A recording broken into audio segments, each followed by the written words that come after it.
Hello, everyone. My name is Lindsay Brown from the Beyond Clean team, and I'd like to thank you for joining us for the sixth in an 11-part collaborative webinar series between Beyond Clean and Censis Technologies. If you haven't joined us for a Beyond Clean virtual event, I'd like to call your attention to a couple of features. On your screen, you'll find a list of resources that the speakers for today have compiled for you. These resources will allow you to take your self-reflection about process improvement even further. There's a question and answer tool on the left-hand side of your screen where you can submit questions for the speakers throughout the presentation. Those questions will be addressed at the end during the question and answer portion. You will also see an icon along the bottom of your screen that has little thought bubbles on it. That is the group chat feature where you can interact with both the speakers and the other attendees at today's event. Think of a favorite sports star of yours. Before we get started, think of a favorite sports star of yours. Most of them went through lots of failed attempts, endless hours of deliberate practice, countless self-talks, building up the courage to go for that first audition.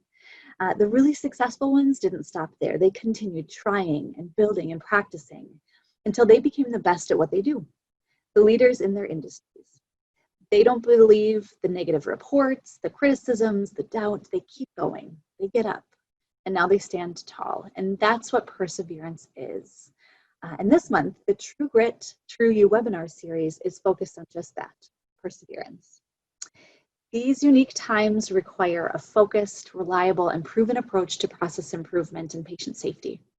During today's webinar, our speakers will talk about how the creation of a continuous improvement culture with Lean will drive your perioperative services to a level of performance that can surpass your pre-pandemic state and support your journey to high reliability. No matter how challenging the COVID environment may be, you can survive and thrive with Lean. And now I'm excited to turn it over to presenters today, Dr. Rachel Mandel and Robert Clem. Or good morning, depending on where you are. My colleague and I, Robert, are very pleased to be with you today to talk about Lean and Perioperative Services, the perfect patient safety partners. Before we get started, though, what we'd like to do is get an idea about your background in Lean. So this is a poll that you can actually take. You click on, just choose one. You click on one of these choices and then submit it. You actually do it on the screen so that we know what your background is, how much Lean you know, and therefore what we really need to concentrate on. So why don't you go ahead and let's take a short period of time and go ahead and choose one and submit it, and then we'll review it in a moment. First time here, ready to learn. I've tried it before, didn't stick. We have process improvements in place. It's going okay. I have a certification, so I get it. Okay, just a couple more seconds and then we'll take a look at it and see how we do. Remember, don't forget to submit your choice. Okay, great. So 40% are first timers, perfect. Some of you have tried it before, and a third of you have done it. You know, it's in place, maybe it's going okay, it's not going okay. And there's actually a pretty decent number who have some certification. What we really want to make sure is that you maybe reinforce what you already know, or maybe you learn something new here and you take it back to your organization. That's really our goal. So here's the agenda. You can look that over. We're going to do a little bit of background. We're certainly, obviously, going to talk about Lean. We're going to talk about what Lean is and value and waste, have some tools and tips. Then we're going to give you some examples of success, and then a very great example of how you utilize Lean and SPD. And it's a little more in-depth, and I think you'll find it really interesting. What you'll expect is that you'll understand how to identify some of these opportunities of improvement. We want you to know how to describe Lean methodology and tools. It's extremely important. And then think about how this current pandemic provides you opportunities for improvement. Lean is really great for this time because there's a lot of uncertainty, and it really helps you have an infrastructure or a format within which you can do process improvement in spite of all the chaos. Why is this important? So this is a little bit of background. We all know that healthcare has been struggling with process improvement, quality, and cost. And the US spends the most on healthcare compared to all of the other economically developed countries. We really don't get the value for the amount that we spend, and I'll talk about that in a little bit. And of course, COVID has disrupted healthcare access and provision in a major way. This could really be a turning point, and I mean a positive turning point for healthcare, partly because of COVID. So here we are in terms of our overall healthcare ranking.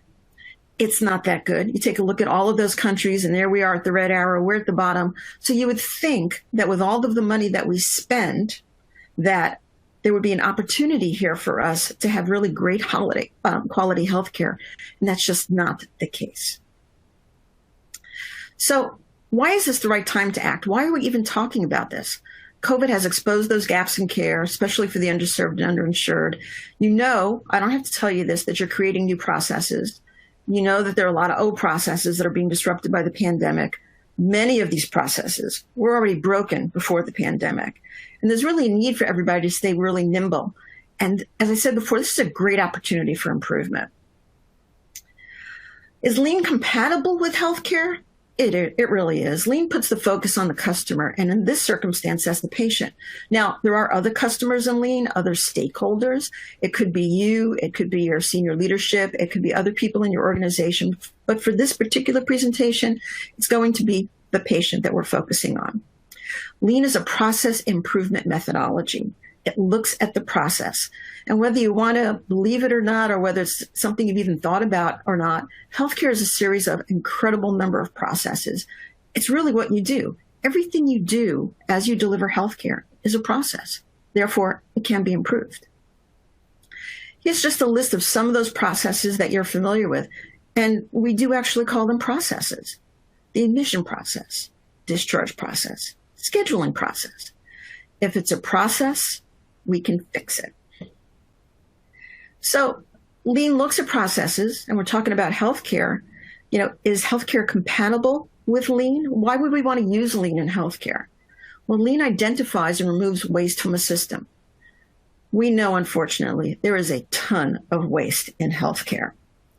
Healthcare is about 17%, maybe 18% of the gross domestic product, the GDP, and you can see that on the graph there, more so than, again, any other economically developed country. And the estimates are that between 25 to 40% of that spend is waste. Think about that, waste. It's an amazing amount of waste. I'll just keep saying that because it's incredibly important. So let's do another poll. I want you to take a guess at, in 2017, what was the estimated dollar amount of waste in healthcare? And your hint is right there. The waste was 187 times the combined starting salaries of all Major League Baseball teams. Your choices are 500 million, 690 million, 100 billion with a B, or 690 billion. Please remember to click on your choice and then submit your answer. We'll give you a little bit of time. When I do this, I always feel like a game show host.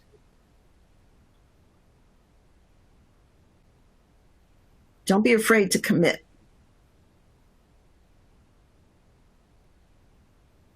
Okay, let's take a look. 44% of you got the right answer, 690 billion. Now that was in 2017. It's closer to 900 billion currently. 900 billion. I could think of a few things that we could do in healthcare with 900 wasted dollars, 900 billion wasted dollars. I know you can too.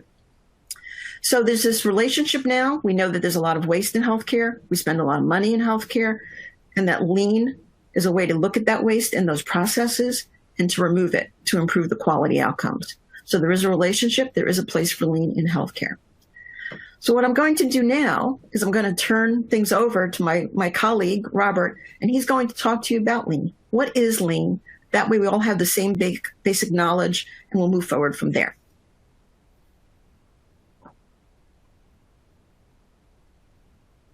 Robert? Thank you, Dr. Mandel. I appreciate it. As Dr. Mandel stated earlier, everything that we talk about from a Lean perspective revolves around processes. And there are so many processes within the healthcare industry that we can look at to try to make improvements within. And these Lean tools, we've got a set of tools, principles, systems, and they really strive to help develop a strong organizational culture for your company.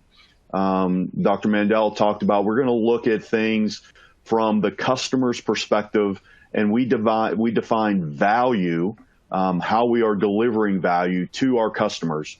Again, she mentioned that could be, we're going to talk about from a patient standpoint, from a patient's perspective, but also there are a lot of intertwined working relationships in between departments, in between units, even in between different roles in your hospital. And we have to look at those individuals and those departments as customers as well. In Lean, we define customers not just as the external customer, which is the patient, but also as internal customers. So the different working relationships between different departments. One of the things that we want to do is look at this, and Dr. Mandel said it, she's going to say it again, she's going to say it again. We're going to keep talking about this concept of waste. The big thing in Lean is trying to identify, and at minimum, we want to reduce the waste that we have in our system, but ultimately we want to try to eliminate it completely. And the whole goal is to create better flow. So we want to reduce those wastes, attack those wastes, so that we can create better flow within our processes, flow of material through our system. But then one of the things that's largely overlooked and is so vital in healthcare is also the flow of information. How often do we sit there and we're waiting for information to take our next course of action as an employee, to make good, sound decisions? So we want to make sure that we have good flow of information through our system.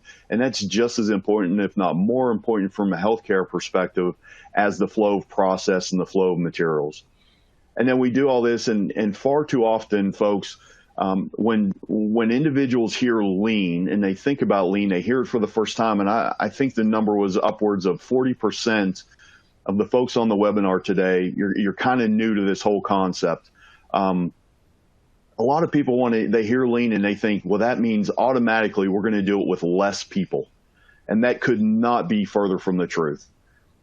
In a good, strong, lean organization, the old saying that people are our most important asset, people are our most valuable asset, it really rings true. We want to have all of our employees be involved at identifying waste, creating improvements, helping us run the business. And we want them, everybody at every level, and we want them to be focused on that each and every day. One of the things I saw in the poll, 10% of you said, we've had some start, but we maybe haven't, we've tried some things in the past, but it hasn't stuck. One of those reasons, or one of the reasons behind that, is we don't involve our people on the floor. It becomes an initiative where there's a small group within the organization that is trying to do Lean because it's an event or it's an activity.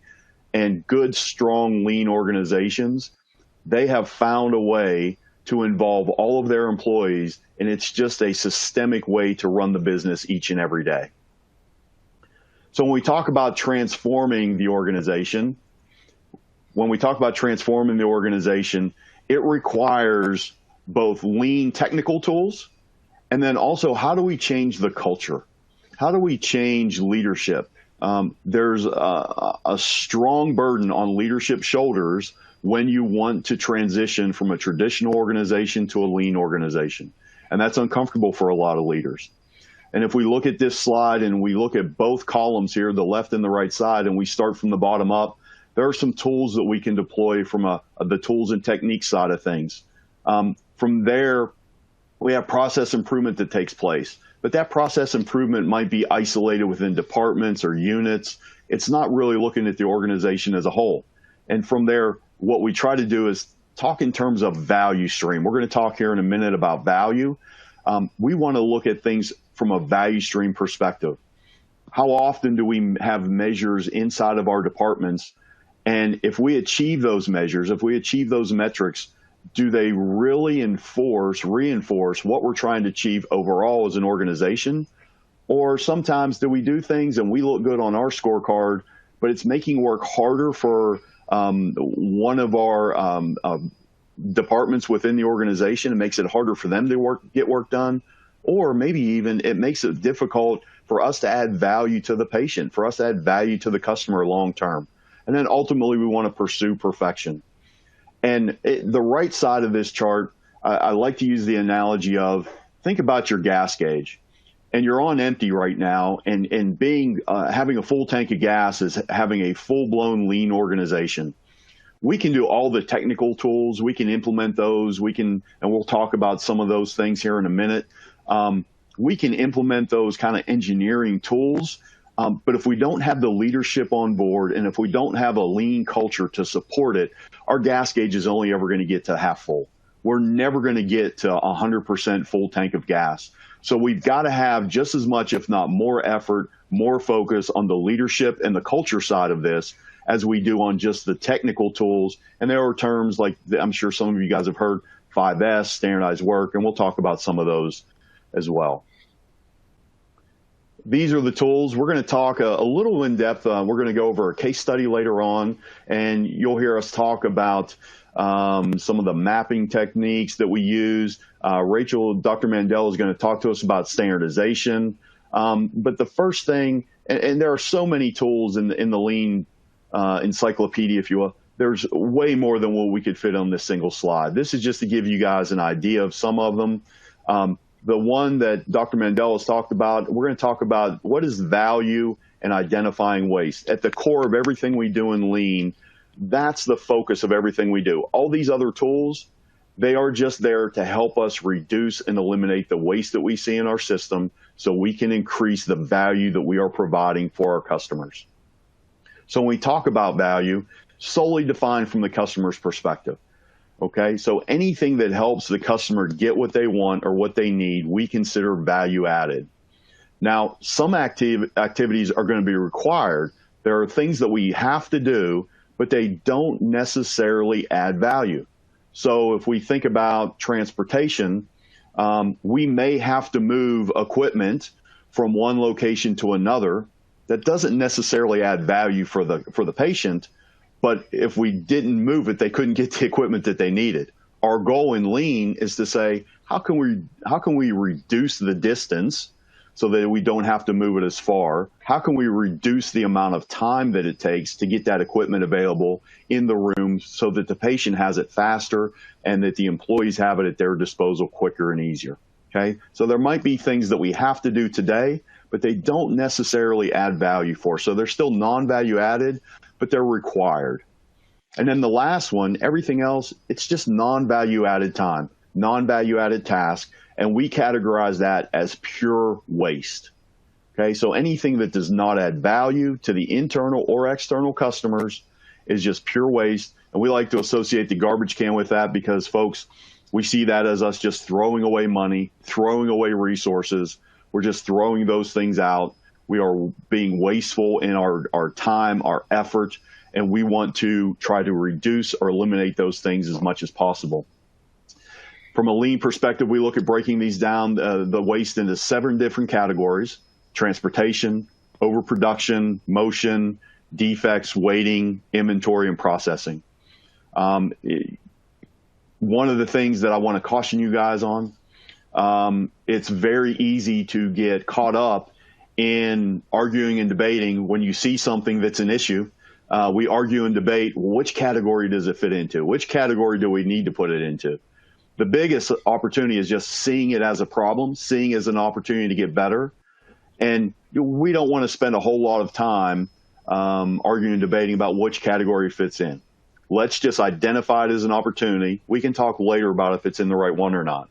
So let's talk about some of these just real quick. Transportation would be just long travel distances where we have supplies, equipment, whatever it might be. We have to pick things up, put it down, pick it up, put it down, pick it up, put it down. If you think about how many times you have to pick up your gallon of milk and put it down before you get it from the cooler at your local grocery store to your refrigerator at home. Long travel distance, we handle that thing multiple times before we actually use it. Overproduction, very simply, making more of something than what the customer requires. If we think about, in this example, too many instruments in the trays, right? So we have all kinds of examples where we're actually producing, we're generating more things than what the customer really wants. Waste of motion. We've got techs and nurses in the healthcare industry that are just walking great distances where if we could just relocate tools and equipment, processes, We could make their walk distance much shorter. They could spend more time cleaning instruments. They could spend more time inspecting instruments. They could spend more time patient care. Defects, very simply, folks, anytime we have to do something twice to get it done correctly once, that's a waste. This is one of the core tenets of Lean, is building quality in station, or from the healthcare perspective, doing things right the first time. We cannot do any of the more complicated, complex. We can't implement those tools, the complex Lean tools, if we can't ensure that we are providing good quality the first time. The waste of waiting, tons of waiting in healthcare. We want to make sure that things are moving through the system, that people are busy, whether they're waiting for information, they're waiting for patients, they're waiting for equipment or supplies. We want to reduce that waste of waiting. Inventory, obviously from a healthcare perspective, we absolutely have to have the supplies, the equipment to do the job. Not having enough inventory in healthcare is catastrophic. So we're not saying go down to zero, but we're saying we also want to make sure that we have the right amount of equipment. Everybody has tools and equipment or equipment supplies. They expire. They have a shelf life. We want to make sure that we have good, strong systems to ensure that we're cycling through those supplies, those materials at the appropriate time. And then the last one is overprocessing, which slightly different than overproduction. Overproduction is a sheer quantity. Overprocessing is just doing too much to one thing more than what the customer would require. You think a very simple example, you're returning your rental car. What are your requirements? It's simply to put gas back in the rental car. We don't take it and get it detailed. We don't wash it. We don't rotate the tires. We don't do those things. That's overprocessing. That's more than what the customer expects at that point in time. So we just want to make sure we're doing exactly what the process calls for and no more, or again, it just becomes a waste for us. So now, Doc, I'm going to turn it back over to Dr. Mandel, and she's going to talk to us a little bit more about the importance of standardized work, which is one of the tools you saw in the earlier slide, and the importance of that in the healthcare industry. Thank you, Robert. So we're going to start with standard work as one of the methods or the tools that Lean utilizes to get to the place where you've looked at the waste and you've eliminated it. I know that healthcare does not like to hear that phrase standard work. Standard work does not mean cookbook. Standard work just means that you're looking at what you're doing, you're looking at the process, and you're standardizing the way that you do it so that everybody does it the same way, which is what you all agree to. You're not telling somebody they have to do it a certain way. The people who do the work are the ones who determine the best process, the best evidence-based process for them to do that to get the best outcome. What's great about standard work is it gives you something to refer back to when you've got staff that are moving in between units, you're starting a new process, you're changing a process. You have some kind of reference material that everybody can go to say, this is the way that we need to do this, and this is the reason why. Especially for COVID, when new processes are being created practically every day, it really is nice to have the ability to say, I understand what needs to be done, and I know how to do it correctly. A perfect example of how standard work helps is with endoscopy processing. You know how to clean the scopes, how to store the scopes, what the change in requirements are. Joint Commission comes out with all kinds of requirements for cleaning and taking care of scopes. Everybody knows what those are. It makes it easier to cross-train people. If you've got float staff, it really tells people why they're doing something. It's so hard to remember to do the right thing or to get the right sequence of events when you don't understand what the rationale is for doing it. When people understand why they're doing it, they're way more likely to do it correctly and do it consistently. And if you have to change the standard work, and standard work is not static, it's work in progress. It can be changed when something else changes. The people who do the work may say, this is a great process, but we can do this better. You all agree to change that standard work, and then you implement it and train it. The reason why this is so important is because inconsistent processes give you inconsistent results.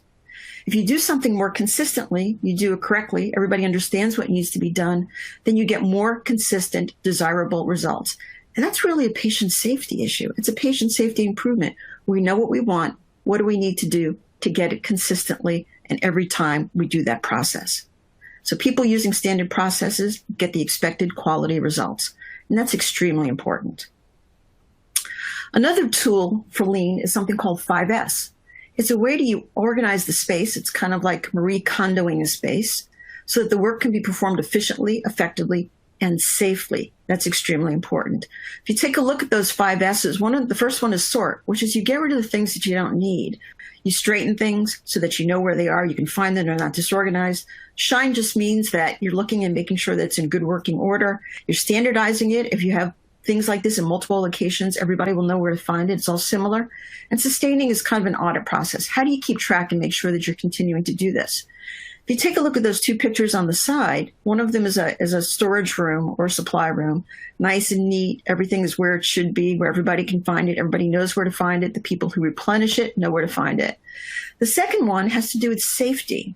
Just because you store something in a location that's well known and you organize it doesn't mean it's safe. You may want to take a look at the things that are very high or the things that are very low. Is it a setup for some of your staff to get hurt when they're going to retrieve some of those supplies? It's an important thing to think about. Here's a couple of pictures of somebody who really needed to 5S space. That top picture is prep and pack before they did that. It makes me nervous just looking at it. It makes me anxious because it's so disorganized and cluttered. How can you get anything really done efficiently and effectively in that space? And then what it looks like afterwards. They've gotten rid of the unneeded materials. They've organized this. They all know where things are. And when you look at it, as somebody who works there, you get a pretty good idea when you're looking exactly where everything is and what needs to be done.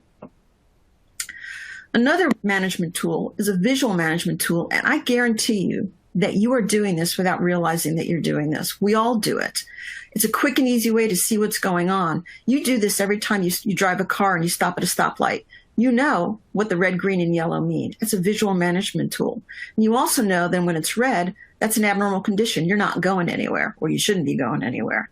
So it tells you if something requires your attention. Those examples that you see there on the slide are just things that you may be taking for granted, but another way you can implement some kind of lean tools in your area. You've got bands that are colored differently. You know what those colors look like. You know which is the oxygen supply. It's the green, and you know what needs to be hooked up there so that you're not causing any trouble. Also for medications that are look-alike medications, the label may sound and look alike, but you see the colors are different, so you immediately know that those 2 medications are not the same. So you look at something quickly, you know what the status is. It's really helpful. There are some things that are just do-its, which are things that are easy to do. You're not doing any harm. They're easy to sustain. This is the yellow sock example.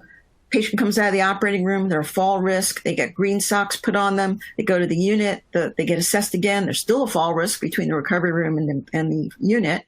The nurses take off the green socks, they put on the yellow socks, which is standard for the hospital, that people know when they see the yellow socks as patients at fall. Why didn't they just put the yellow socks on in the recovery room?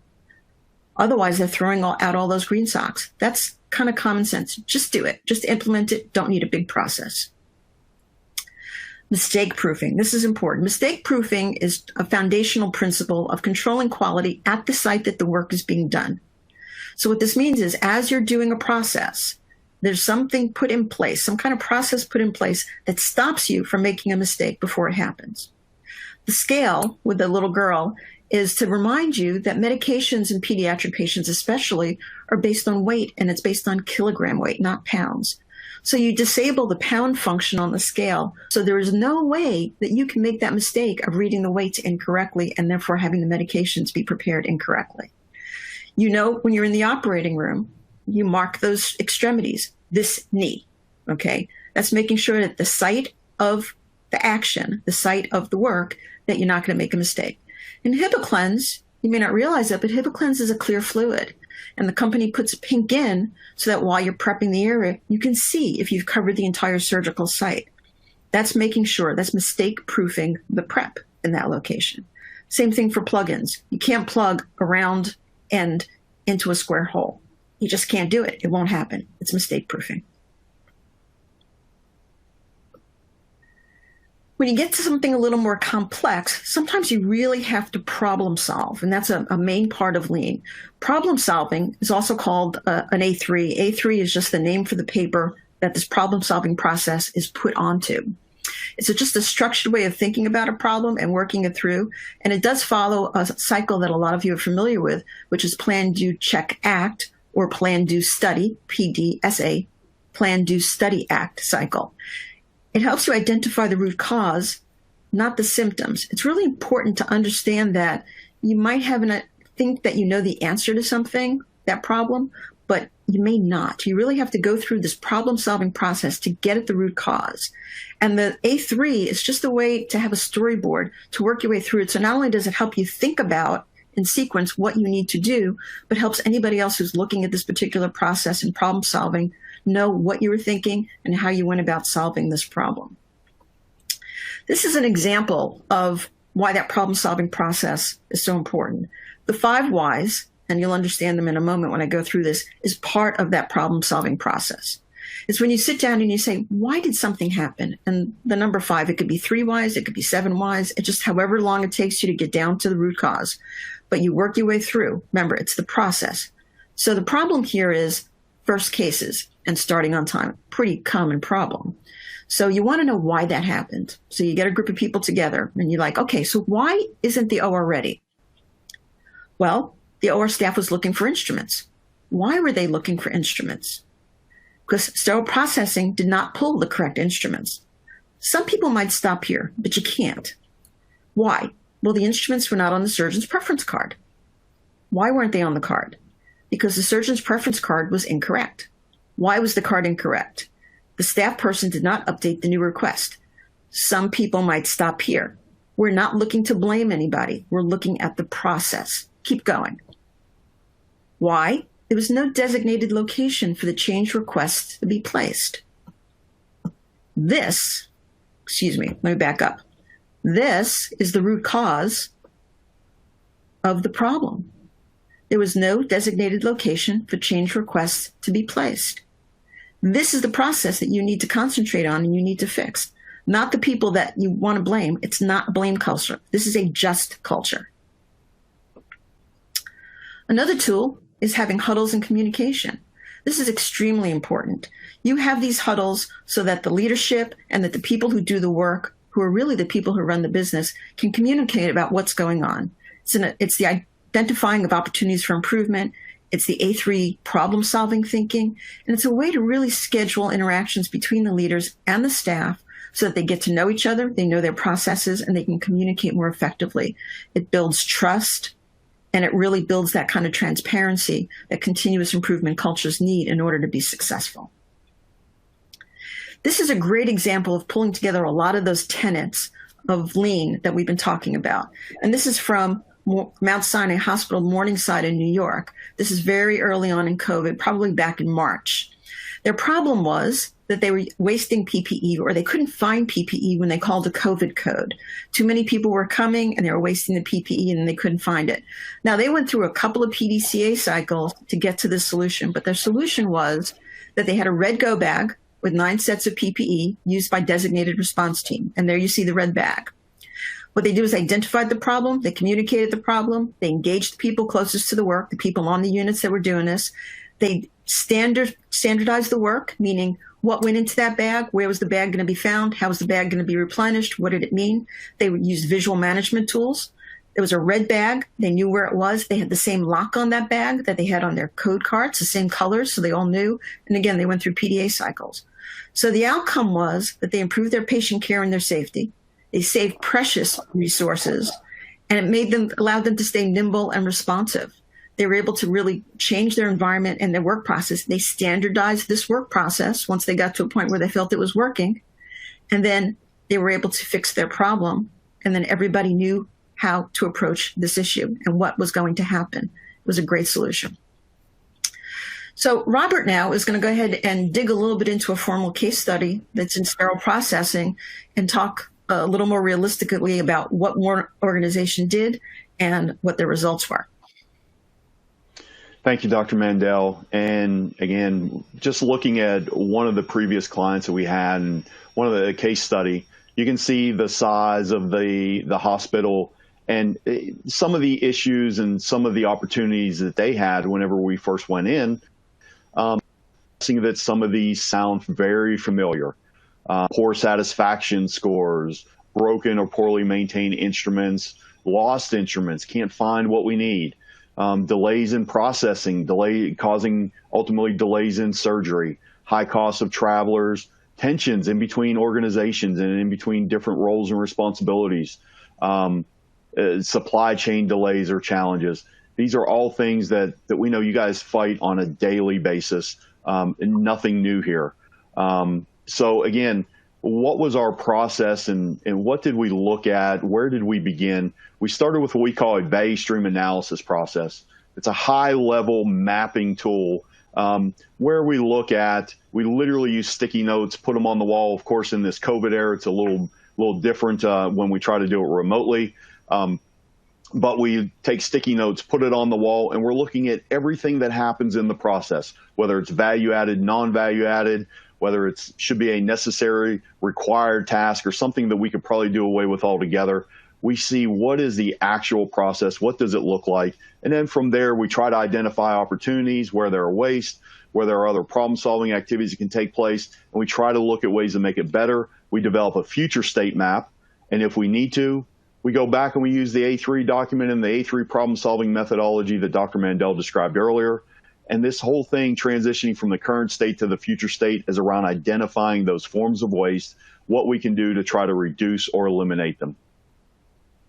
And some of the tools and the process that we went through, we use that value stream mapping tool. We use the A3 methodology and problem solving, that 5 why thinking, trying to move away from pointing the fingers at people and instead pointing our attention towards the processes and where they're broken.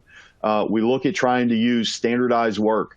Far too often we have people doing tasks differently all over the organization. We really try to nail down what is the best way that we know today to get the results that we want. And we use things that we call visual management or 5S. So these are systems where we try to make the current condition in the operation as visual as possible so that everybody can understand and everybody can see what is happening at any given moment.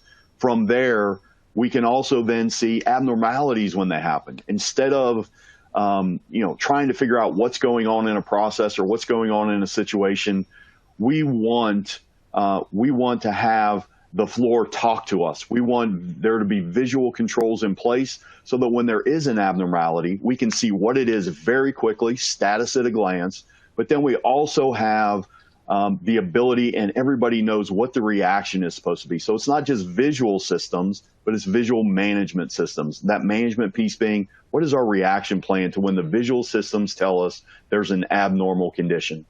And then ultimately, we want to improve flow. We want to improve information flow, improve material flow through our system. There's this concept in Lean that we talk about called one-piece flow. Instead of using large batches, large chunks of inventory, where things will build up in a queue and then we go ahead and process them, we want to move material, move things through our system one piece at a time or as close to one piece at a time as much as possible. We're not always going to be able to do one piece at a time. That doesn't make good business sense. But the goal is if we're moving them in a batch of 100 today, what can we do? How much waste can we remove and take out of the system so that we can maybe reduce that batch of 100 down to 70?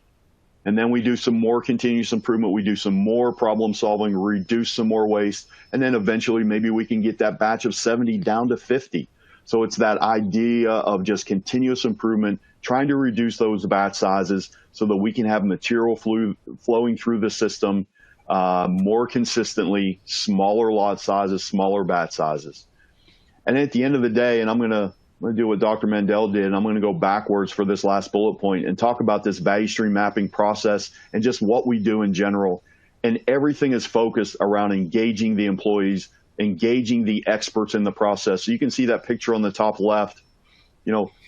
We pulled together the people who are the process experts, the SPD techs, the SPD supervisors and managers, the OR managers. Get the people that are actually doing the work that really know how the process is going, not how it should go. That's what our CEOs and our C-suite, they think they know how it should go, but how is it really happening each and every day? So we want to involve the experts. Some folks will talk about having an 8th form of waste, which is the waste of human potential. We don't necessarily put that in. We talk about our 7 forms of waste. because that waste of human potential, we just fundamentally believe at our core, we have to involve and engage the frontline workers because they're the experts. We would never dream of not involving them in these lean and process improvement tools and techniques and in those processes. So we don't even have it as an innate form of waste. But that's a big thing for us, is involving the people. They're engaged and involved every step of the way. So you can see when I talk about the flow in large batches, you can see how the carts before we went in, they just had these large batches of instruments that needed to be processed. There was no rhyme, there was no reason. The next cart that comes down, that's the one it just got thrown in behind the previous batch that was sitting there. The SPD techs, they didn't know what to work on next. They didn't know what to pull from next. It was very confusing. And what we were able to do was actually to implement some visual management tools and say, hey, we have one solid line. When it comes in, we have now one piece flow. There's not this large batch. We were able to implement some standardization tools, some 5S tools, some visual management tools to make it very clear to have better flow through our process and through our systems. Sterile stores before, not well laid out, things everywhere. I wouldn't say excess inventory, probably a little bit of excess inventory, but more importantly, inventory stored in places where it was susceptible to being, packages were susceptible to being punctured, being contaminated through those punctures, right? So we have things stacked on top of one another.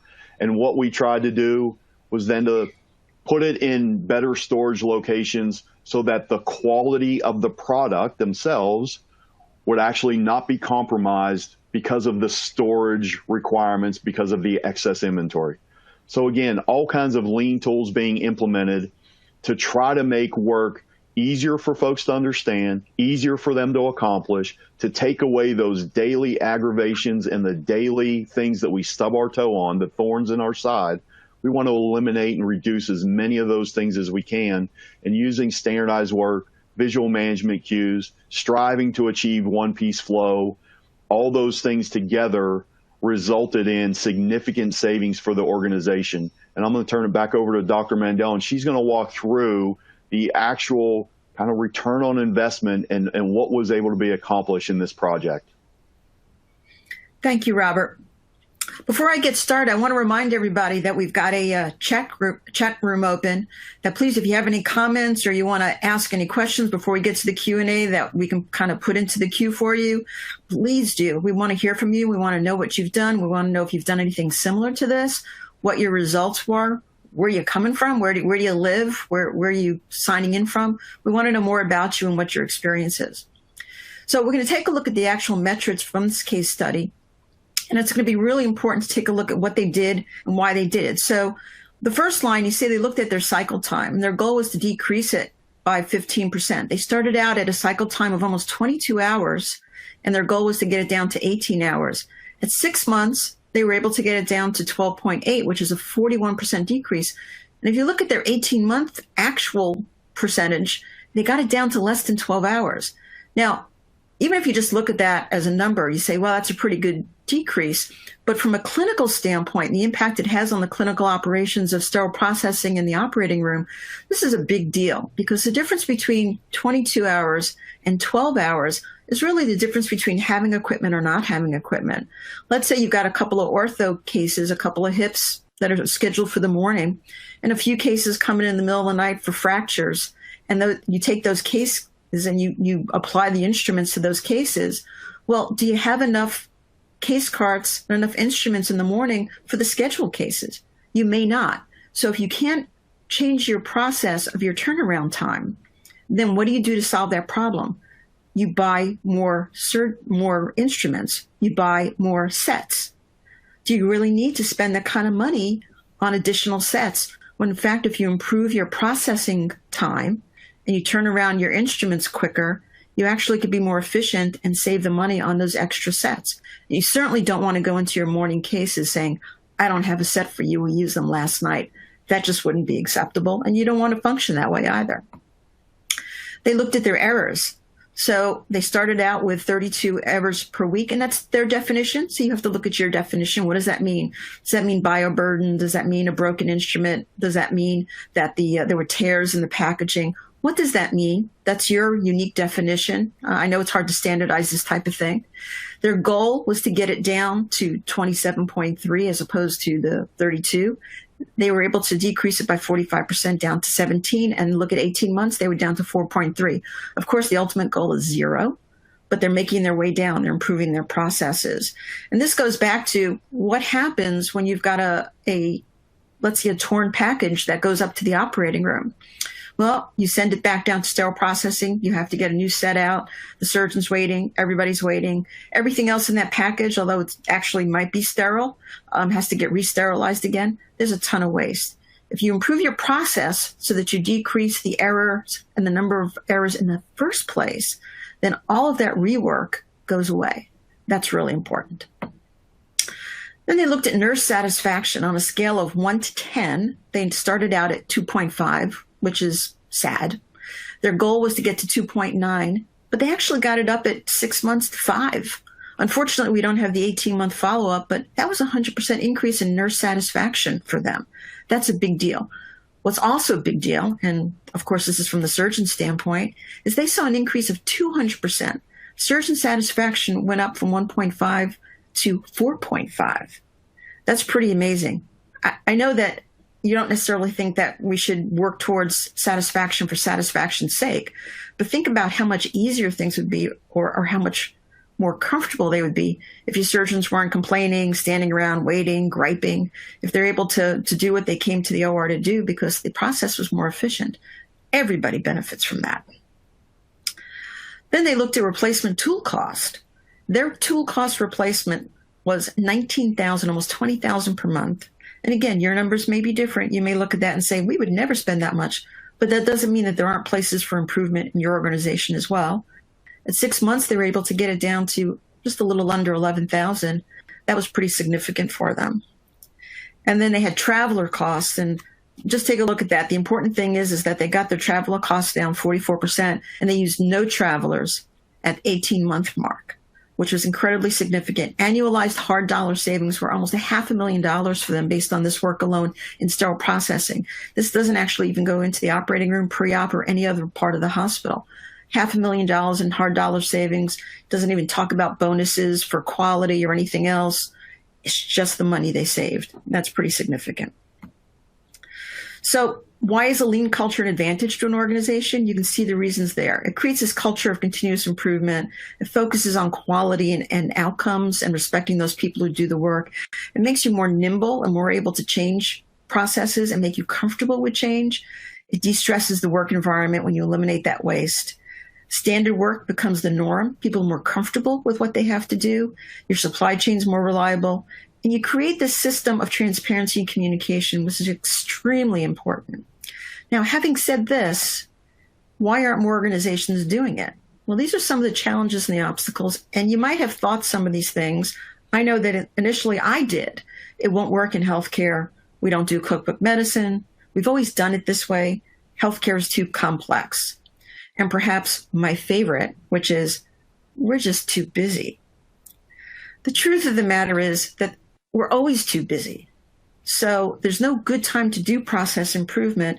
So you might as well just do it now and then reap the benefits of it for a longer period of time.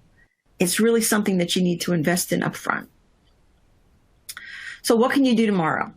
Tomorrow, you go into work, you identify one of those pain points that Robert referenced. What's that thing that when you walk into work in the morning, you say to yourself, I can't believe we're doing this again? I'm sure there's more than a few of those. You bring together those stakeholders and those people who are on the front lines. You go ahead and inform some standard work. You implement perhaps a couple of visual management tools, and you mistake-proof as much as possible. You go through a problem-solving process using the 5 whys. You use PDCA, and you make sure you share ideas and you collaborate. It's incredibly important. And it's really important that when you do this, that you try and avoid these impulses. Don't make any assumptions. try and include all of those stakeholders, because I know there's some people that are hard to pull into the process, especially the surgeons, but their voices are very important. Don't dictate the solution. Don't say you know what the solution is before you work it through. And also, don't go forward unless you know what metric you're measuring. It's kind of hard to know if you're making an impact unless you know what the data is before and after. And perhaps a little more ambiguous, but just as important, is don't employ the workaround, or stop employing the workaround. We're very good at that in healthcare. We're fixers. We know what to do. We know how to fix something and get to the final solution. But the workaround doesn't really fix that root cause. The example here is that I need a certain latex-free glove in my size. Sometimes they didn't have them in the operating room, or they ran out if I had multiple cases through the day.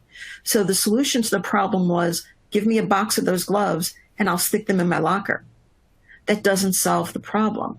It's a workaround. It helps me, but it doesn't help the next person who wears size 7.5 non-latex gloves in this particular brand. What should have happened is they should have done an assessment. They should have gone into some problem solving about their supply chain and gotten down to the root cause of why the gloves weren't there instead of doing the workaround. So be careful. So in summary, we know that healthcare is really challenged by COVID, by waste, by the need to achieve this operational excellence. Healthcare, whether we want to believe it or not, is just a series of processes. There's nothing magic about it. Lean is a great evidence-based approach to elimination of waste in those processes. It has been successful in hospitals, and it can be implemented in any kind of environment you have, not just sterile processing, but the OR, and in scheduling and revenue cycle, and basically any process. And it really helps your organization to stay nimble and responsive. Hospitals that did Lean, that were operationally geared towards Lean, responded to COVID so much easier and so much better than hospitals that didn't. They already had these processes in place. They had the huddles, they had the communication, they understood about changing processes and standard work. It was part of their culture, and it made it much easier for them, and therefore they did better as an organization. Their patients were safer, and the response really made more sense. So we'd love to hear what you have to say. We'd love to answer any questions that you have. We want to engage you and see what you think about what we've said. We feel very passionately about Lean and its role in healthcare and how it can really help organizations like yours improve the quality of the care that you provide. We know that you provide quality care, but we always know that things could be a little bit better. Certainly work environments could be better. Certainly morale could be a little better. And especially in these challenging times, we'd like to be able to do whatever we can to really provide that experience for your patients where they're getting the best outcomes and they're safe and that everybody is happier. So let's move on into the Q&A. All right, wonderful. Dr. Mendel and Robert, thank you so much for providing that insightful information about Lean process. There have been some great questions come through, and anyone who is tuned in right now, feel free in your question and answer engagement tool on the lower left-hand side of your screen, type in a question for the speakers, and we'll try to get to as many as we can with the remaining time. I'm going to get right into it. Dr. Mendel, the first question that came through, actually it starts with a statement. This sounds amazing. And the question is this. It says, I work in the OR as a scrub and I do sterilizing. We're a 25-bed hospital. Can Lean be used throughout the hospital, not just in the sterilization area? I might even try this at home. Thanks again. Yeah, absolutely. Actually, trying the 5S at home is really great. I mean, it's a really great way to take a look at things. I've done it in the trunk of my car. I mean, it's terrific that way. How nice is it when you go to look for something and it's actually there? So yes, it can be done anywhere else in the hospital. It can be done any place, as I said, where there's a process. A really great example of 5F specifically has to do with those storage closets, the supply closets that nurses on units use, that if you do an appropriate 5S, and not every closet's going to be the same, but they're mostly going to be the same. The nurses know where to find things when they walk in. The stat stores people know how to restock it. What would a nurse do with all of that time that she saves, not having to look for things or not having to hoard things because she's afraid that she doesn't have them? What is she going to do with that time? Instead of calling down and asking for something that she can find it right away, she's going to do patient care. And isn't that the bottom line? Getting rid of this waste, especially the waiting waste and the inventory waste, and making sure your environment isn't the most efficient, making sure it is the most efficient it can be. You take all of that saved time and you spend it doing what you are there to do, which is patient care and doing your job the best possible way you can. Who could possibly be against that? I mean, how many of you do hoard things in your desk drawers, rubber bands, pens, et cetera, because you're afraid that somebody's going to need it and you're not going to have it, but then you end up throwing it away anyway because the rubber bands no longer are stretchy or you know, they've lost their elasticity. That's waste. Better systems, better processes remove that kind of need. So can it be done elsewhere? Absolutely. You just have to find the process that you want to start working on. Wonderful. Dr. Mandel, if I might. Go ahead. I'm sorry. Yeah, I wanted to go back to this slide that Dr. Mandel covered earlier. This is a great example of where we actually applied this hospital-wide. So all these photographs are from the same hospital, the same provider, and the goal in this organization was broader than just SPD and the OR. And you see folks in suits and ties, and you see folks dressed up, and you see folks in scrubs. And what that process looked like for that hospital was they took their leadership huddle meeting, and they ended up going out onto the shop floor, going on. And what happened was each unit was responsible for their own performance metrics. And that drove problem solving, and the techs and the nurses, they were actually engaged every single day in tracking what their performance issues were and then coming up with solutions on how to make it better. And the C-suite then, their responsibility was every single day they walked the entire hospital and they went to all those different departments that had those performance boards, and the frontline workers were telling them, here's what my issue was yesterday, here's how we're going to fix it, here's what we did to already fix it. And then it became much more an organization with leadership providing support to the people who are the process experts to actually make long-lasting change. And because the frontline workers were the ones identifying the problems and then identifying and implementing the solutions, things took hold. Things stayed in place. I think one of the things that we heard from our poll earlier was we've tried some stuff, it doesn't really stick. A lot of times that's because we don't have the right people involved. If the people on the floor, if the process experts, your nurses, your techs, if they're not involved, then you're doing lean to them versus them being involved in doing lean with you. And that's a really big cultural change. And, you know, this slide is just a very small slice into the organization. And you can see the level of the organization that was actively involved in identifying and fixing the problems, and the level of the organization who went in there with some bit of, I'm here to help you. I'm not here to give you the answers. I'm not here to fix your problem for you. I'm here to support you in your lean journey. And it was a really powerful project for them. So I'm sorry, Dr. Mandel, I hope you were done there. That's quite all right. I was. Thank you. Robert, that actually leads us into the next question quite perfectly. So it's as though it was meant to be. This next question says, how do people typically get started? Do they bring in consultants? Do they go to courses? Can you address that? Yeah, well, I think there's any number of ways.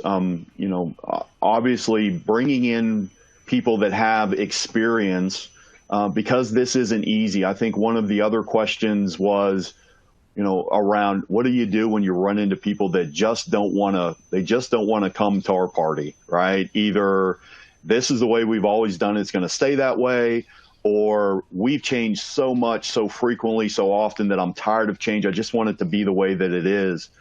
I think that having an experienced set of eyes, an experienced set of ears to help you through that journey, through that process, can be very valuable. One of the things that we like to do as an organization is not just come in and lead the change for you and then leave.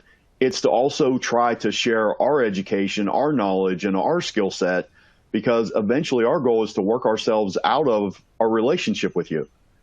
We want to provide, so if you're going down looking for outside help, I think it's important that you get help where they're not trying to come in and create a fiefdom for themselves where they're going to be there for the next 20 years.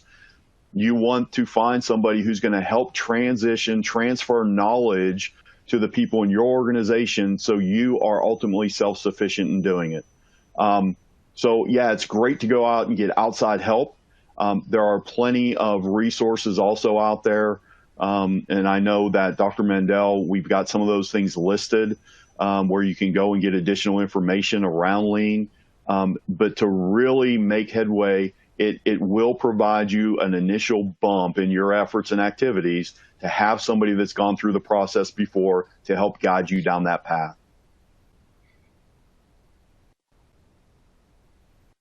Wonderful. Thank you for that. This next question says, when I think of lean, I think of efficient work and the downsizing of staff. We can't afford to lose more people. Does lean lead to layoffs? I'll answer that. Absolutely not. That's not the goal of lean. And we know that this is one of the challenges when you talk to somebody about lean, because that is a pretty common concept out there. It may be a wrong concept, but it's pretty common. Lean is not about decreasing staff. And when people say, oh, we're going to lean the organization or we're going to become leaner, that may be what they're talking about in a very kind of cultural way or a way that is misunderstood, is that they're going to cut people. That's not what lean's about. I'll say it again. It's not what lean's about. Lean is about going into an organization and actually you end up saving jobs and not having to cut because you cut your expense. When you cut waste, naturally expense reduction is going to follow in some manner or form. So once you do that, then the pressures to lay people off or furlough people, those pressures get much less. And everybody's really working at their jobs at their maximum capacity. And that's really where you want an organization. So we do hear that. And I think it's really important to listen to conferences like this and to understand what lean is about. But it is not about efficiency in the sense that you're looking to cut staff. That's the last thing that we would recommend, ever.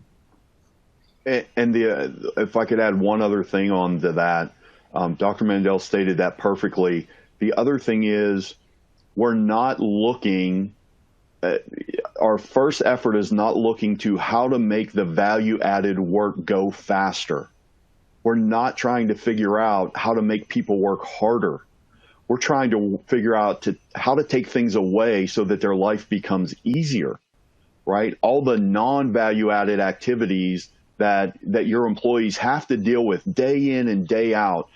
For example, and I know it's oversimplified, but we were in one hospital and we just followed a nurse around where she had to walk throughout her entire day. And we literally drew a little map on a layout. This is her walk path for the entire day. She spent so much time having to leave her unit, go through a set of doors, and walk down a long hallway just to go get ice chips so that then she would have to turn around, come back, and take those ice chips into the patient's room. Simply by not saying, a traditional way of thinking would say, you have to walk faster. We need you bedside. We need you with your patient. You have to figure out how to walk faster or do something else faster. And that would have been a waste of motion for us because our employee is moving unnecessarily. We just said, buy another ice tray, buy another ice machine and bring it closer. And then what that yields is less walk time for that nurse and her colleagues, and more time in the patient's room with the patient, taking care of them, because that's where they add value. That's what we pay them to do. We don't pay them to walk to Costco and get ice for us. And that's what this young lady was having to do. So just by eliminating, we don't want people to work harder. We're not asking them to be more efficient in the value-added portion of their job. We're trying to strip away all the wasteful things they have to do. That makes them more efficient. That makes them more effective. Okay. You mentioned waste. This next question says, what is the biggest waste in healthcare? Well, that's an interesting question. There's a lot of administrative waste. There's quite a bit of administrative waste. If you want to take a look at the 7 wastes that we discussed, waiting is certainly a huge waste. Overprocessing is a huge waste. But when you break it down in categories, it's probably administrative waste. There's probably a great deal of waste as well in revenue cycle and in scheduling, staffing, in terms of doing those things, even in the operating room, making the scheduling more efficient so that you've got more capacity. There's waste in motion for sure. But statistically, it's probably in the administrative areas. Yeah, and just from a pure lean perspective, the waste of overproduction is the worst one of the 7, because that's the one that if you have significant waste of overproduction, that's the one that's going to potentially tend to lead to the other 6, kind of this throwing the rock in the pond like a ripple effect. Not saying the others don't, but overproduction really opens the door to the other 6. And then from there, as Dr. Mandel said, I think it depends on what perspective you're looking at it from. Right. You know, if you're looking at it purely from the patient's perspective, the waste of waiting is going to be really, really high on the list. If you're looking at it from our director of quality's perspective, that waste of defect has some significant potential ramifications for us. You know, if you're looking at it from a, you know, this stuff started in manufacturing. If you look at it from a manufacturing perspective, if I make a mistake on that part, I can just go and get another part. I can redo that. It's not a big deal. You know, what waste of defects looks like in healthcare is completely different. And it's so much more severe. So, you know, waste of defects has a big impact on us as well. But again, I think it depends on the perspective of the person that you're talking about, and who it's not as simple or as easy to just define one. Purely from a pure lean perspective, overproduction is the worst. Then I think you need to step into somebody's shoes before you define which one is worse than another one. You know, a lot of organizations, hospitals, ambulatory surgery centers, they have very similar issues or problems. A lot of you could have the same wastes, but really each organization is unique. You've got to take a look at what you're doing and how you're doing it and where that waste is located. Okay, thank you for that.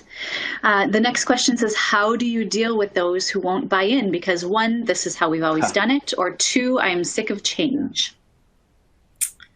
Okay, so there's a couple of perspectives, a couple of ways to look at that. If you go through the process the way that we've outlined it in terms of engaging those stakeholders, the people who are doing the work, the people that are impacted by the process that you're looking at, they will be much more likely to be invested and to want to make that change because they see the impact that it will have. I don't like to look at it necessarily from this perspective of what's in it for me, but sometimes that is the way to approach it. I mean, I know that surgeons are particularly recalcitrant to change or particularly not interested in engaging in these kind of activities, but they'll come around if they see that there's a benefit for them, a benefit for their patients, and in the process, there'll be a benefit for the organization. If they understand that there's a way that you can save time and you can save money, and that perhaps that money could be utilized to buy more equipment or to add more cases, they're going to be more invested. And change is difficult. Change management is very hard, but that's part of this process of working through this problem solving, that people see that the change is for the better. And they're going to be interested and they're really going to engage in a big way. Thank you. The next question says, managing process adherence seems to be a full-time job. What are some interventions to ease this burden? There are certain tools that the manager can use to try and make their lives a little easier, a little leaner. Some of them are visual management tools in terms of setting up how they're going to audit or manage. You want people, though, to really be independent a lot in what they do. You want to encourage engagement from them when they have ideas about what to change or what could be improved. So you shouldn't necessarily, as a manager, overseeing something like this, you're not doing all of the work. You are leading in that respect. And it's important to be able to step back a little bit and let people do the work and take ownership of it. Yeah, I think a layered audit approach, it's one of the tools or one of the terms that we use. When quality and when I think, adhering to processes becomes a quality function, when that becomes solely the responsibility of the quality department, we're probably not a really good quality organization. Quality is the responsibility of each and every one of our employees, and everybody has a certain role and responsibility to play in that. And when we have everybody from a layered standpoint doing periodic checks on our processes, that we're adhering to our systems, then we usually have more, we find that there's more success in that. If it becomes one individual or one functional department's responsibility, we're probably not going to be very effective.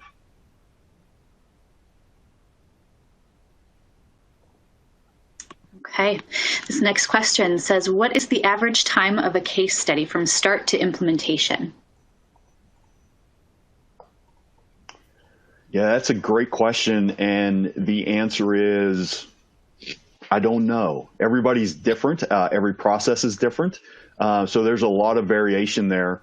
The one that we went through today, that was a year in the making. And then we had some follow-up metrics as they continued on in months, 12 through 18, where there were some additional metrics provided.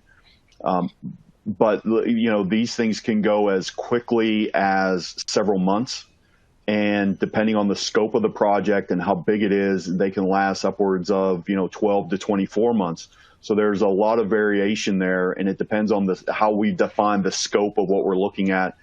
For example, SPD, it could be a year project, but the one that I mentioned where it was hospital-wide, everybody was involved, it was full-blown problem-solving training, lean training, that was almost a 3-year project. And so we all want everything done yesterday. We all want to figure out how to expedite some of these continuous improvement processes. We just have to be very careful that we're not shortchanging the process of involving and educating the people on the floor. When we do that, we run the risk of it not being as effective, and we think we're getting done quickly, and the only thing that we're accomplishing quickly is that it falls by the wayside quickly, right? If we don't devote the time to it for it to stick, if we don't have that investment up front, then we find a lot of times that's where you go back in 3 years later, 4 years later, hey, how's it going? Oh, yeah, we got away from that. We don't do that anymore. And so you've really got to take time and put the structure in place initially, or you're going to suffer down the road. You also have to take into account, like Robert said, the complexity of whatever problem is that you're attacking. If the solution or if part of the implementation plan is that you need to make some changes in the physical plant, or that you need to have more capital invested in a certain part of that project, obviously that's going to take more time.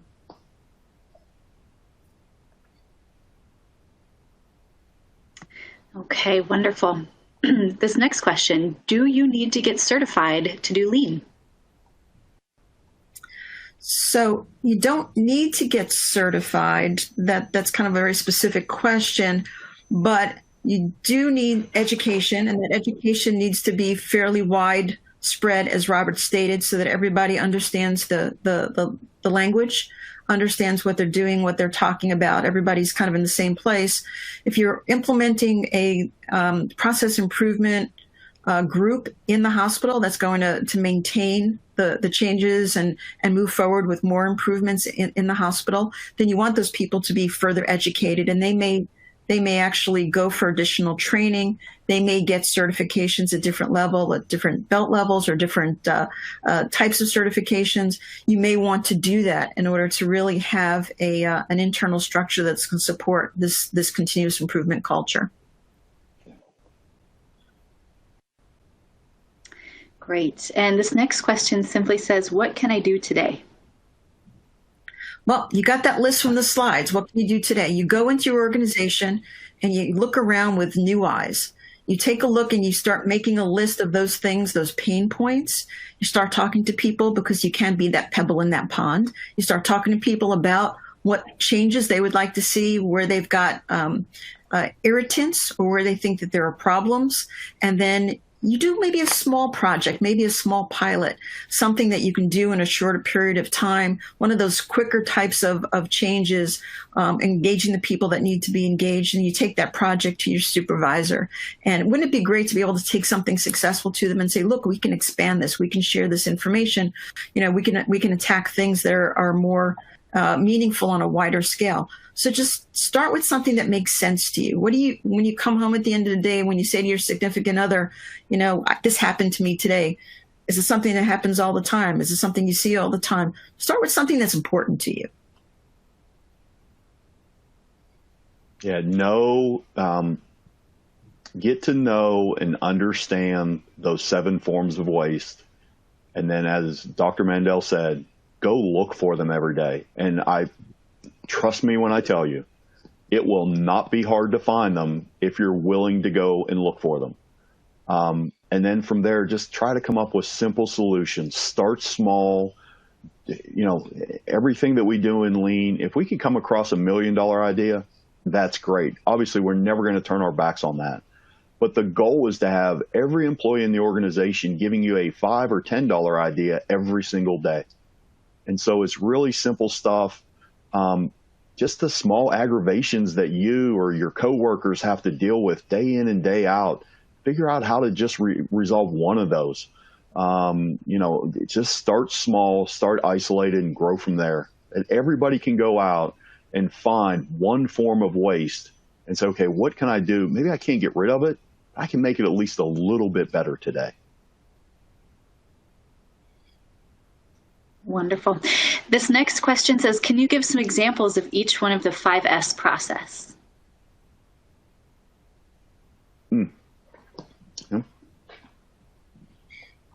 Yeah, I'll throw it up there for you. Yeah. Yeah, so they're numbered here on the slide, and this is the order that we try to go through when we do some type of 5S activity, event, workshop, whatever it might be. And the first one is just sorting through what you're looking at. And that literally, guys, throw away everything you don't need. Just get rid of it. And this is a significant emotional event for a lot of folks. Trying to get rid of what is not required in your area, because some of us have worked in the same offices, the same departments for years, maybe even decades. And if it's anything like some of us at home, we just accumulate stuff. It just creeps into our work area. Go through and get rid of everything that you don't need, everything that's not required. Now, we're not saying throw it in the dumpster, because even though you don't need it, place it somewhere. We literally put red tags on stuff that we take out, that we remove, and we'll create a little holding area, because if you don't need it, maybe, and you're on the 2nd floor, maybe somebody on the 4th floor can use it. And that saves us as an organization, that saves us money. We don't have to buy something that, they don't have to buy it anymore. They can just use whatever you were getting ready to get rid of. So we want to get rid of everything that we don't need. From there, we straighten it. So everything that we've decided that we have to have in our work environment to get our work done, where's the best location for it, right? So I know that I need the steak knife in my kitchen. I don't keep it in the garage. I know I need it in the house. I don't keep it in the garage. I keep it in the kitchen. So things that you're going to use every minute, every hour, every day, we keep those things closer than the just-in-case stuff, because there are things, especially in healthcare, that we need for that one case or that one emergency.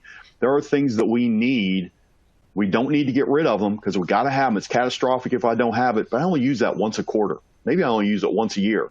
That's the stuff that should be over in a corner somewhere, so that I can get the stuff that I need every single cycle, every minute, every day closer to me. From there, we want to clean everything. That's the shine phase. We want to make sure everything is clean. There's a couple things behind that. One is we just feel better as, there's some soft side benefits to this. We just feel better as individuals when we're working in a nice, clean, well-organized area. We don't like to come in and work in the poorly lit dungeons, no windows, right?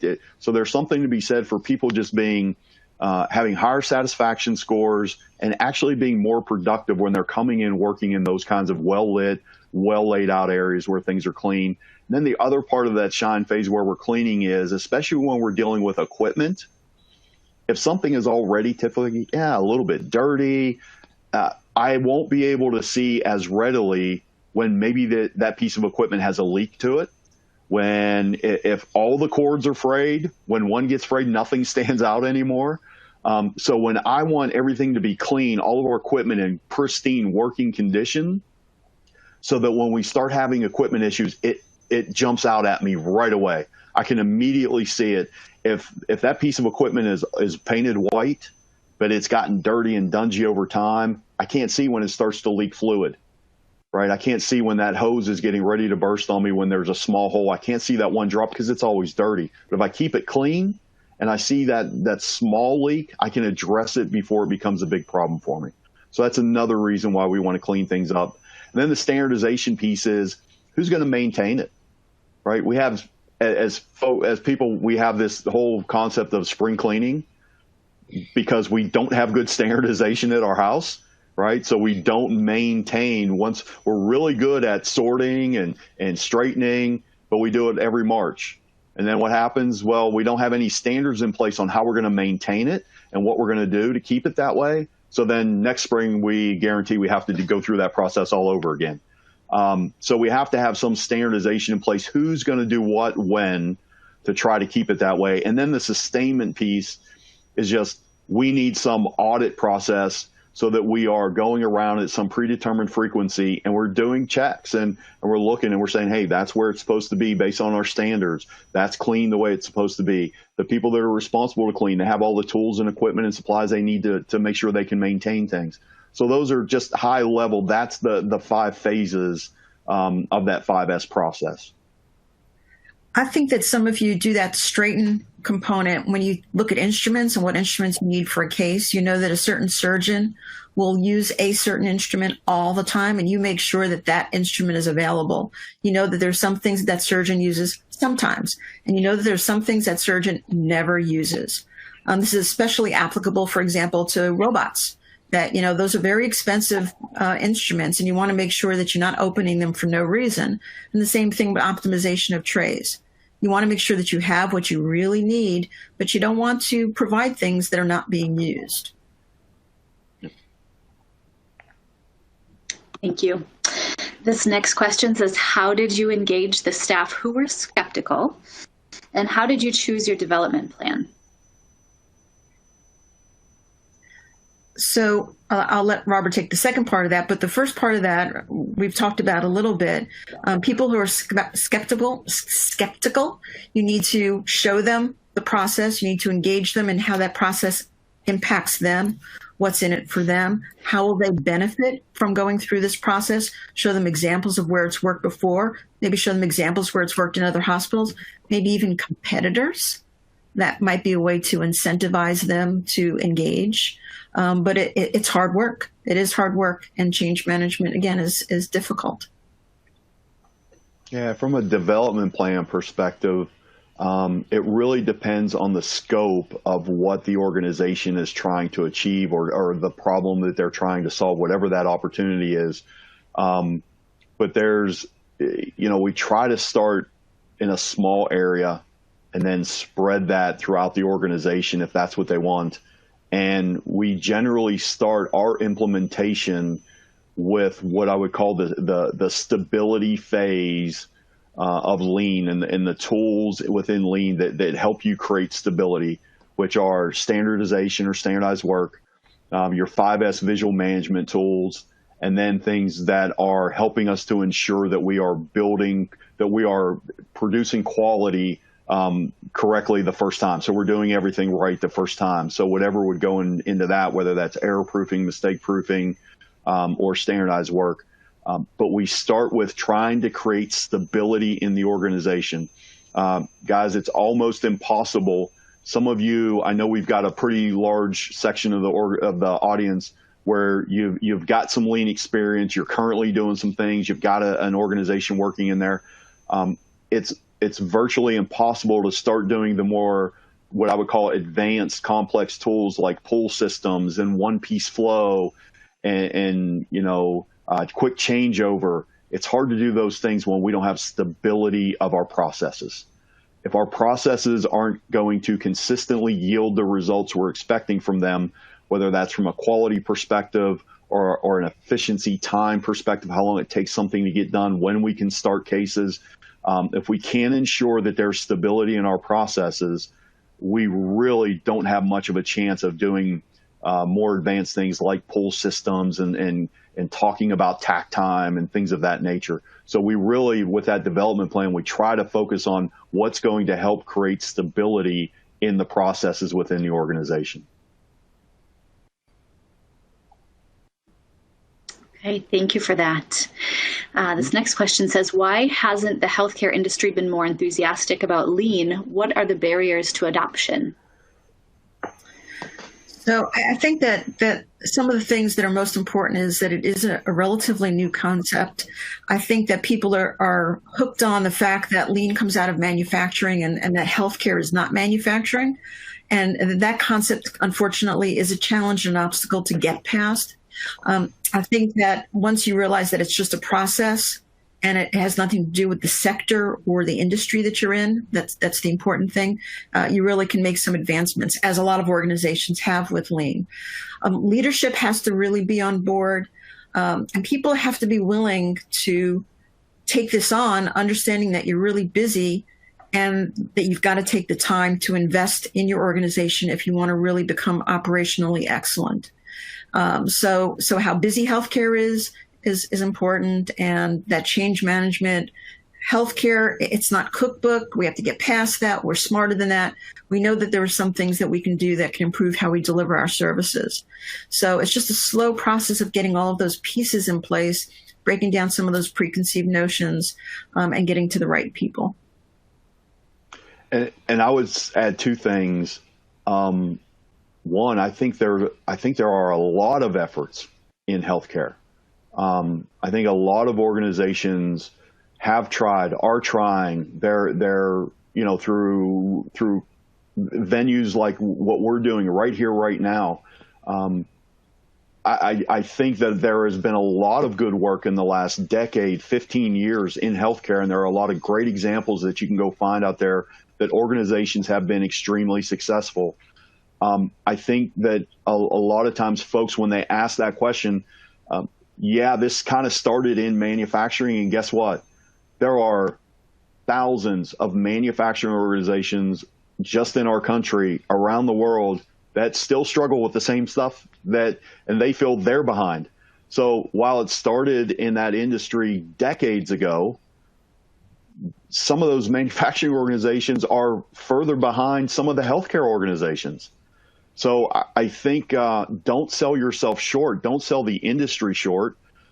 I think, as Dr. Mandel stated, it's change management, and it's hard to do. If it was easy to do, everybody would have already done it. It's a very difficult thing to grasp. It's a lot of it goes against what your natural instincts are. For example, inventory makes us feel warm and comfortable at night when we go to bed. Right? Knowing we have something extra on the shelf makes us feel good. That's the opposite of what we want to do. Doing things in smaller batches, it's just anti what we typically think. We want to put stamps and lick stamps on all of our Christmas cards all at one time, as opposed to just getting one Christmas card done through the whole process and sending it. And then we wait, and it takes us 2 weeks or 3 weeks to get everything done. So doing small batches, reducing inventories, it's not natural and normal for a lot of us. So it's a challenging thing to undertake. But there are plenty of organizations that maybe started before healthcare, or plenty of other industries that started before healthcare. Some of those organizations aren't any further along and are behind some of the healthcare organizations. So I don't sell yourself short just as an industry. I think there are lots of good pockets there. And those of you that are just thinking about or just starting the journey, it's challenging, but at the same time, extremely rewarding once you go through it. The benefits are huge. Yes. Okay. Right. And we do have time for just one more question. What is the difference between implementing the tools and having lean culture? Oh, wow. You saved the biggest one for last. So I think that concisely what we can say is that within a continuous improvement culture, you utilize these tools, these methods to implement that culture, to on a day-to-day basis work your way through in a culture that will improve these processes. The tools are just what they are. They're tools. It gets you to that place where you create an operationally excellent culture. Yep. Wonderful. All right. Well, thank you both so much for sharing your insights and your expertise today. It's certainly been a pleasure learning from you. And everyone who is still tuned in, I want to make sure you take advantage of the additional resources available to you. You can find them on your screen. Feel free to download them, spend some time with them, and certainly share them with your colleagues. In about an hour, you will receive an email with a link to this session survey, and you'll be able to fill that survey out and download your CE certificate. You will also receive a link that will allow you to view this on demand. So if you want to rewatch it, reference it, share it with your colleagues, whatever you'd like to do, you can certainly do so. You can also click on the CE icon at the bottom of your screen to access the session survey directly. If you haven't already downloaded your Censis True Grit app, which I have done, and it's incredible, by the way, so I encourage you to do so now, because in the month of September, Censis will be picking the top 3 True Grit influencers from the Censis True Grit app to win various prizes. So certainly download that app, check it out, and you can watch this webinar as well as previous and future webinars in this series on the app. On behalf of Beyond Clean and in partnership with Censis Technologies, we thank you for spending time with us, for joining us today. And as always, we encourage you to keep fighting dirty. We'll see you all next time.